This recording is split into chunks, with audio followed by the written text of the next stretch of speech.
നിങ്ങൾ എപ്പോഴെങ്കിലും ആലോചിച്ചിട്ടുണ്ടോ നെറ്റ്ഫ്ലിക്സിൽ നമ്മൾ കാണുന്ന സിനിമകൾ അതുപോലെ തന്നെ ഫേസ്ബുക്കിൽ നമ്മൾ അപ്ലോഡ് ചെയ്യുന്ന ഫോട്ടോസ് ഇതെല്ലാം എവിടെയാണ് സേവ് ആകുന്നത്? നമ്മുടെ ഫോണിലോ ലാപ്ടോപ്പിലോ ഒന്നും അല്ല ഇത് സേവ് ആകുന്നത്. ഇത് സേവ് ആകുന്നത് ക്ലൗഡിലാണ്.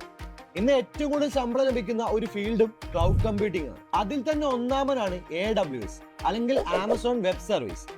എന്താണ് AWS, അതുപോലെ തന്നെ ഇത് എവിടെ പഠിച്ചു തുടങ്ങാം, ഇതെല്ലാം ഇന്ന് നമ്മൾ മലയാളത്തിൽ തന്നെ എക്സ്പ്ലെയിൻ ചെയ്യുന്നതായിരിക്കും.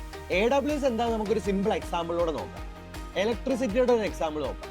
നമ്മളൊക്കെ നമ്മുടെ വീട്ടിൽ കറണ്ട് വരുത്താൻ വേണ്ടി നമ്മൾ സ്വന്തമായിട്ട് ജനറേറ്റർ ഉണ്ടാക്കി, ജനറേറ്റർ വെച്ച് അതിനകത്തൊന്ന് കറണ്ട് ഉൽപ്പാദിപ്പിച്ചിട്ടല്ല നമ്മളൊന്നും വീട്ടിൽ കറണ്ട് ഉപയോഗിക്കുന്നത്. പകരം KSEB അവിടെ ഉൽപ്പാദിപ്പിക്കുന്ന കറണ്ട് നമ്മൾ എടുക്കുന്നു, ആ കറണ്ടിന് മാത്രം പൈസ കൊടുക്കുന്നു. ഇതുപോലെ വലിയ കമ്പനികൾ അവരുടെ വെബ്സൈറ്റ് ഒക്കെ ഹോസ്റ്റ് ചെയ്യാൻ വേണ്ടിയിട്ട് സ്വന്തമായിട്ട് ഹോസ്റ്റിംഗ് സ്പേസ് ഒന്നും ഉണ്ടാക്കാതെ തന്നെ ഓൾറെഡി ഉള്ള ഹോസ്റ്റിംഗ് സ്പേസ്, അതേപോലെ ഈ AWS അല്ലെങ്കിൽ ആമസോൺ വെബ് സർവീസിലുള്ള ഓൾറെഡി ഉള്ള ഹോസ്റ്റിംഗ് സ്പേസ് വാടകയ്ക്ക് എടുത്ത് അവരവരുടെ വെബ്സൈറ്റ് ഒക്കെ ഹോസ്റ്റ് ചെയ്യുന്നു. അതായത് അതൊക്കെ ഇന്റർനെറ്റിനകത്ത് പ്ലേസ് ചെയ്യാനൊരു സ്ഥലം.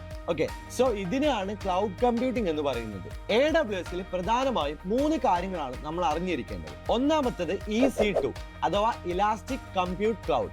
ഇതൊരു വെർച്വൽ കമ്പ്യൂട്ടർ ആണ്. നമുക്ക് ഇഷ്ടമുള്ള പവറിൽ നമുക്ക് വാടകയ്ക്ക് എടുക്കാൻ പറ്റുന്ന ഒരു വെർച്വൽ കമ്പ്യൂട്ടർ ആണ് ഈ EC2 എന്ന് പറയുന്നത്. രണ്ടാമത്തേത് S3.